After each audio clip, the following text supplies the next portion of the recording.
Praise the Lord. सबको जय मसीह की। मैं Shirin Hanuk Patel, hope in Jesus church Nagpur से इस सुंदर से अवसर को जो कि पास्टर सॉलमन डेविड और उनकी पत्नी इनके द्वारा मुझे मिला, इसलिए मैं परमेश्वर को और उनको धन्यवाद करना चाहती हूँ कि उन्होंने इस सुंदर से अवसर को मेरे लिए दिया। और आइए हम प्रार्थना करके हम इस सेशन को शुरुआत करें। धन्यवाद करते खुदावन इस सुंदर से समय के लिए कि जो तूने हमें दिया खुदा।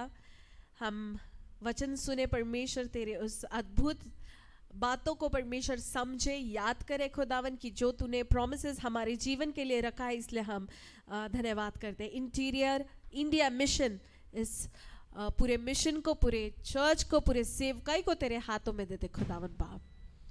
हमारे प्यारे पास्टर उनको और उनकी पूरे फैमिली को तेरे हवाले करते, यीशु मसीह के नाम से मांगते हैं, आमीन। सबसे पहले तो मैं एक गवाही के साथ शुरू करूंगी जो कि बहुत बड़ी है, पर मैं उसको कट शॉर्ट करके बताऊंगी और बहुत इम्पॉर्टेंट है। पिछले 2 महीने में मेरे जीवन में क्या हुआ, मेरे पति के जीवन में क्या हुआ, और परमेश्वर के दासों के जीवन में परमेश्वर ने क्या क्या हेरिटेज को रखा है।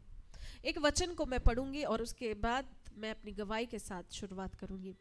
हम आज देखेंगे यशायाह उसका 54 और उसके 17 वचन में परमेश्वर ने उसके जानने वालों को, उसके दासों को क्या प्रॉमिस किया है ना। हम कई बार सुनते हैं बीइंग इन मिनिस्ट्री, क्या तुमको मिनिस्ट्री करके मिल रहा है, क्या इतना प्रार्थना करके मिल रहा है, क्या इतने लाइव सेशंस करके तुमको क्या हासिल हो रहा है। मैंने लिटरली सुना, मैंने फोन कॉल्स पे सुना, इससे तुम्हारी जरूरतें पूरी हो रही है क्या, क्या क्या बेनिफिट क्या हो रहा है, क्या है मतलब क्या भाग में तुम्हारे क्या आ रहा है। तो इस वचन को परमेश्वर ने मेरे जीवन में दिया कि जो परमेश्वर को जानते, उसके मार्ग पे चलते हैं, जो उसको प्यार करते हैं, बेइंतहा प्यार करते हैं। हाँ, हम पढ़ेंगे यशायाह 54 और उसका 17 क्या कहता है। जितने हथियार तेरे हानि के लिए बनाए जाए उनमें से कोई सफल ना होगा, और जितने लोग मुद्दई होकर तुझ पर नालिश करे उन सबों से तू जीत जाएगा। यहोवा के दासों का यही भाग होगा और वो मेरे ही कारण धर्मी ठहरेंगे। यहोवा की वाणी है। तो मैं बताऊंगी आपको कि ये यहोवा की वाणी आपके लिए और मेरे लिए है। आज ये यहोवा का भाग है, ये परमेश्वर की तरफ से हेरिटेज है हमारे लिए, जो परमेश्वर को जानते, उसकी सेवा को करते हैं।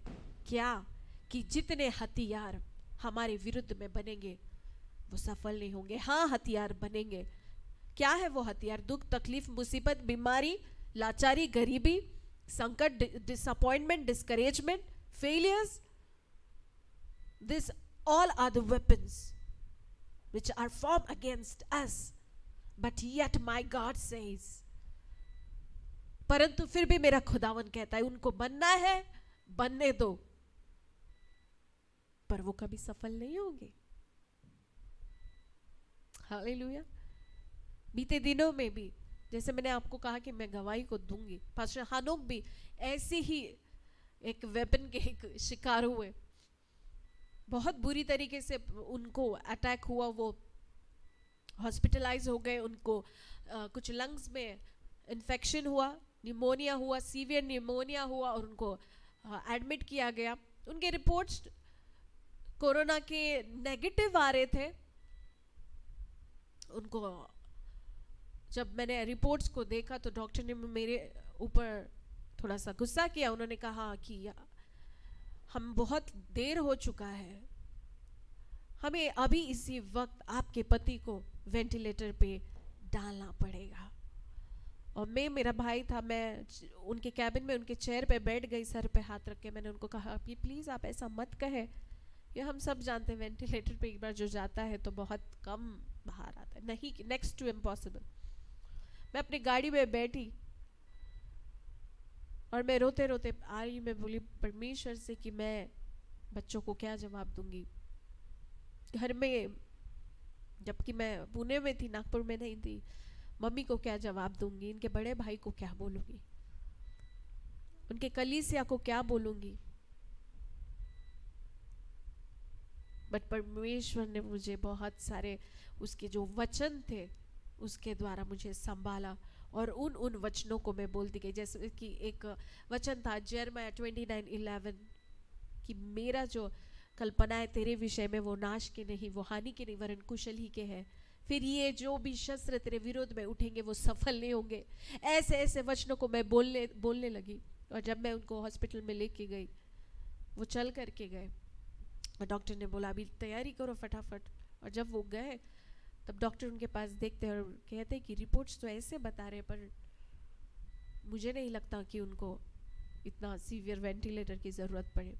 हाँ, वो हॉस्पिटलाइज हुए, वो बैटल फील्ड में थे, परंतु बिना किसी नुकसान, बिना किसी हानि के वो वापस आए। और आज फिर से परमेश्वर ने हमको उसकी सेवकाई के लिए खड़ा किया।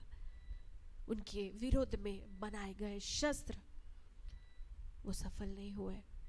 तो ये यदि हमारे जीवन में ये जो बहुत सारी गवाही हमारे लाइफ में, पर ये जो फ्रेश है, जो ताज़ा है, मैं आपको बताना चाहती हूँ। हम कुछ छोटे छोटे वॉर्स को, छोटे छोटे चैलेंजेस को हमारे सामने देख करके हम उसे फेस करने के पहले ही हार मान जाते हैं। हम फेस करने के पहले ही हम कहते कि नो, मैं नहीं लड़ पाऊंगा, मैं नहीं लड़ पाऊंगी। क्यों? क्योंकि वो मेरे से बड़े हैं। मैं जितना हूं, या मेरी कैपेसिटी जितनी है, मेरी क्षमता जितनी है, वो मेरे क्षमता के बियॉन्ड है। परंतु परमेश्वर का ये वचन है, कितने भी कैसे भी, ये वो वर्ल्डली आर्मर के बारे में नहीं बोल रहा है, गन्स के बारे में, बॉम्ब्स के बारे में नहीं, तलवार भाले के बारे में नहीं बोल रहा है। वो आध्यात्मिक युद्ध के बारे में बोल रहा है।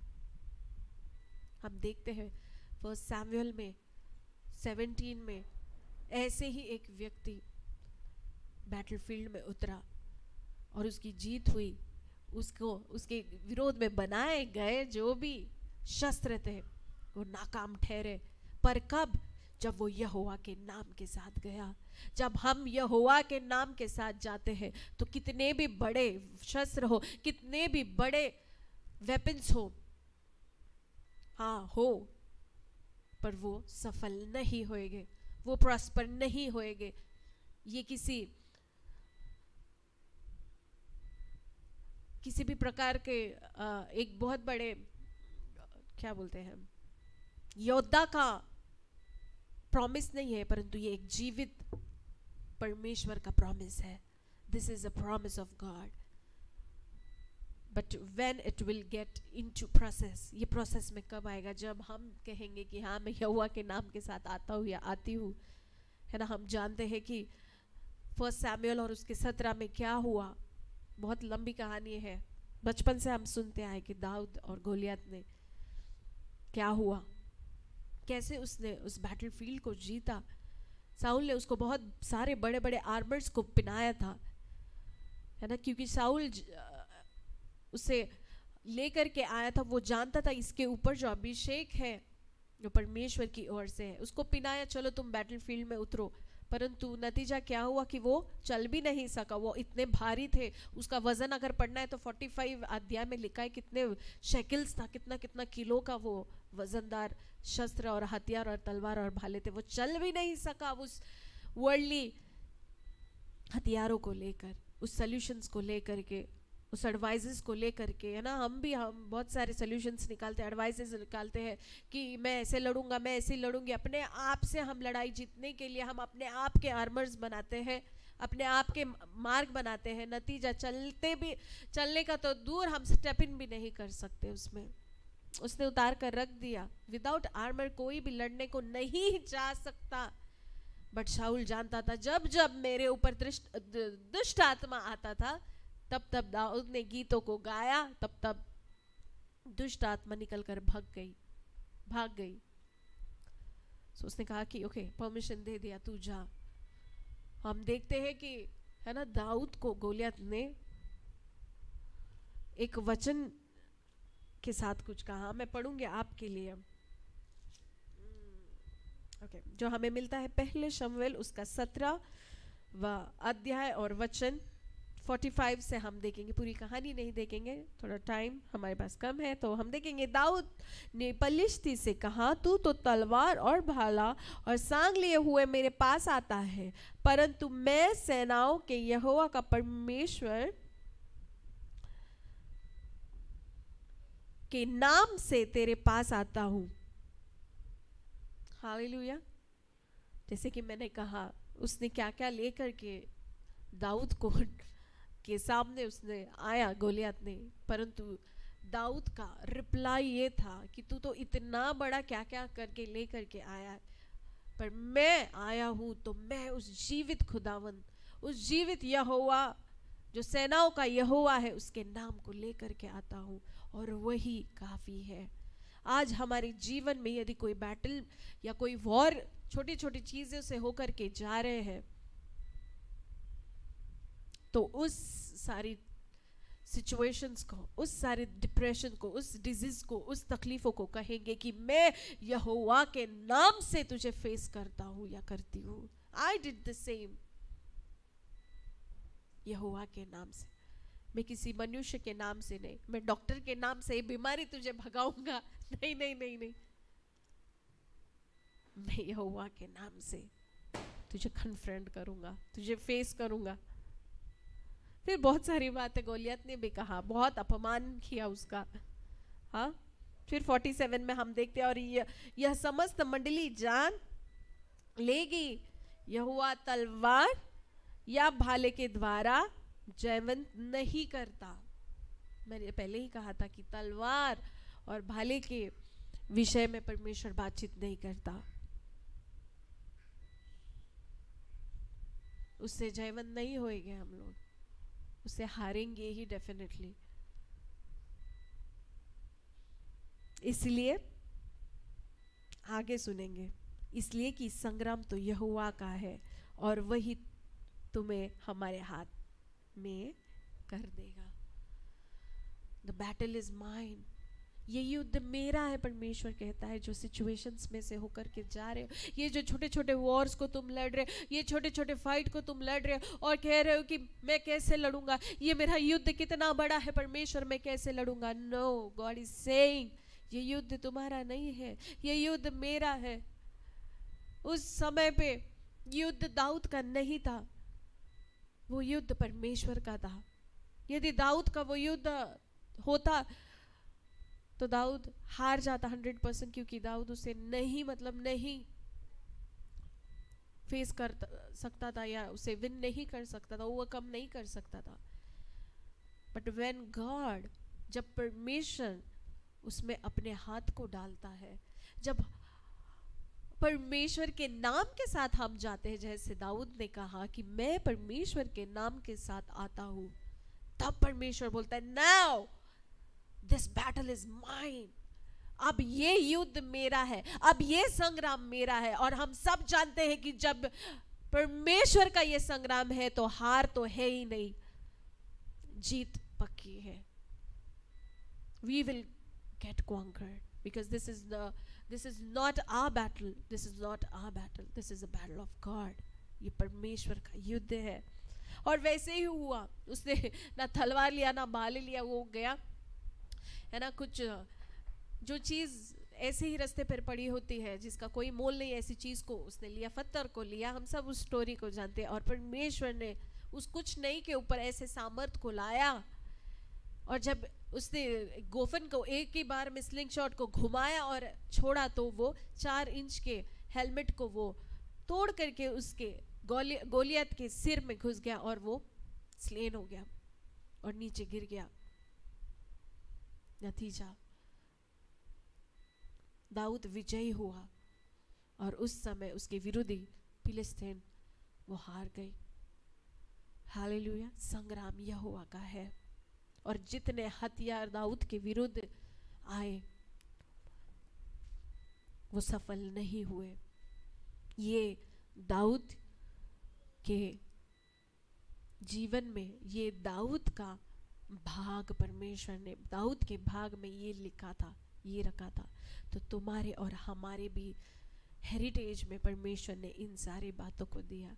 आगे लिखा है कि बहुत सारे मुद्दे नालिश की गई उसकी, बहुत सारी बातों को बोला गया उसके लिए, दाऊद के लिए, कि मैं तुझे फाड़ दूंगा, मैं तुझे आकाश के पक्षियों को खिला दूंगा, है ना। हमारे लिए भी ऐसी सारी बातें कोई करेगा कि कर सकता है या करा होगा कि मैं तुम्हें ऐसा करूंगा, मैं तुम्हें वैसा करूंगा, तुम्हारा ये हो, है ना। बहुत सारी नेगेटिव बातें हमारे लिए होंगी, बोली गई होंगी, परंतु परमेश्वर वहां पर लिखता है कि मैं उनके सामने तुम्हें जीत दूंगा, जिता दूंगा, हालेलुया, विजय करूंगा। ये किसी आम आदमी के लिए नहीं लिख रहा है, ये परमेश्वर के दासों का भाग है। This is the heritage of servant of God. Servant of God माने सिर्फ पास्टर, लीडर्स, नहीं नहीं नहीं, जो कोई उसके, हमने हाँ कोई ना कोई कार्य परमेश्वर के राज्य के लिए किया ही होगा, तो हम सब सेवक हुए, हम सब दास हुए उसके। कुर्सी पोंछने से लेकर के, खाना बांटने से लेकर के, बचे हुए प्लेट्स डस्टबिन में डालने से लेकर के, पुलपिट संभालने तक का, गेट तक का, everything that makes us servant of God, serving that makes us minister of God।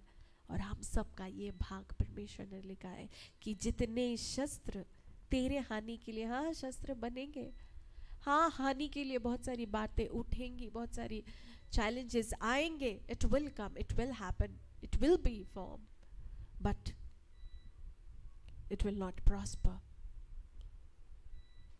शैतान का प्लान कोई भी प्रॉस्पर नहीं होगा, और जो कुछ प्रॉस्पर होगा वो परमेश्वर का प्लान प्रॉस्पर होगा, है ना। परमेश्वर का प्लान क्या है? हमारे नाश के लिए, हानि के लिए नहीं, हमारे कुशल ही के लिए है। शैतान का प्लान क्या है? हमारे हानि के लिए लिखा है यहाँ पर, परंतु परमेश्वर का प्लान हमारे लिए सफलता का है। Hallelujah, praise the Lord. Let us live in the plan of God। उस परमेश्वर के प्लान के अनुसार चले, उस परमेश्वर के वचन के अनुसार चले, उस परमेश्वर ने दिए गए उस वादे के अनुसार चले। Even if we think परमेश्वर मेरे पास दिखने वाला कोई शस्त्र नहीं है, come on, this is the big weapon we have। ये परमेश्वर ने वचन की तलवार निकालो, उससे रोज पढ़ो, उससे रोज, और इस्तेमाल करो अपने विरोधी जो शस्त्र है उसके ऊपर, अपने बैटलफील्ड के लिए। हर एक वचन तलवार के समान है, जो तुम्हारे लिए लड़ेगी, जो तुम्हारे लिए प्रोटेक्ट करेगी। यही तुम्हारा शील्ड है, यही तुम्हारी ढाल है, यही तुम्हारा सस्टेन रहने का कारण है। यदि ये नहीं पढ़ते तो हमारा जो मसीह जीवन है वो व्यर्थ है। हमारा जो मसीह जीवन है उसका कोई अर्थ नहीं है, बेसलेस है। If you don't read this and you will get sustain.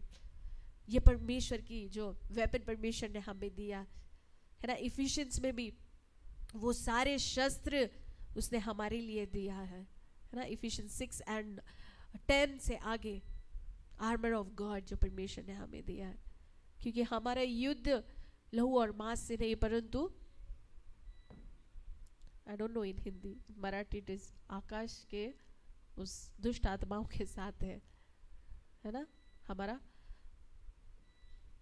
Warfare evil spirits उनसे है। सो दिस टाइम मेरा आपसे यही आज का वचन है, यही परमेश्वर की जो प्रॉमिस हमारे लिए है, वही मैं आप सभी के जीवन में याद दिलाना चाहती हूँ कि जितने शस्त्र हमारे हानि के लिए बनाई गई, आपके हानि के लिए बनाई गई, वो कभी भी सफल नहीं होंगी, पर तब जब हम उसके नाम के साथ आगे जाएंगे, हम अपने ही नाम के साथ आगे आएंगे। शिरीन हानुक पटेल आपसे you know it's funny, Shirin Hanuk Patel आपसे कह रहे हैं कि आपसे मैं लड़ रही हूँ, जो भी वॉरफेयर है हमारे जीवन में तो नहीं होएगा। पर यदि हम कहते हैं हे बीमारी, हे लाचारी, हे गरीबी, हे कर्जा, हे डिसअपॉइंटमेंट, हे डिप्रेशन, जो कुछ भी है, मैं तुझे यहोवा के नाम से आके कन्फ्रंट करता हूँ, तो जीत हमारी है। क्योंकि तब हम अपना जो युद्ध है हम परमेश्वर के हाथ में देते हैं। और फिर तब यहोवा क्या करता है कि आप बोलता है यहोवा कि ये संग्राम अब मेरा है, मैं तुम्हारी ओर से लड़ूंगा। तुम क्या करो? चुपचाप खड़े रहो। खुदा के काम को देखो, यहोवा के काम को देखो। विजय तुम्हारा है। परमेश्वर आप सभी को आशीष दे। और इस वचन से मैं निश्चित रूप से जानती हूँ कि परमेश्वर ने आप सभी को आशीषित किया। मैं धन्यवाद देना चाहती हूँ फिर से एक बार pastor Solomon and his beautiful wife कि उन्होंने मुझे इस अपॉर्चुनिटी को दिया। परमेश्वर आपको आशीष दे। Praise God.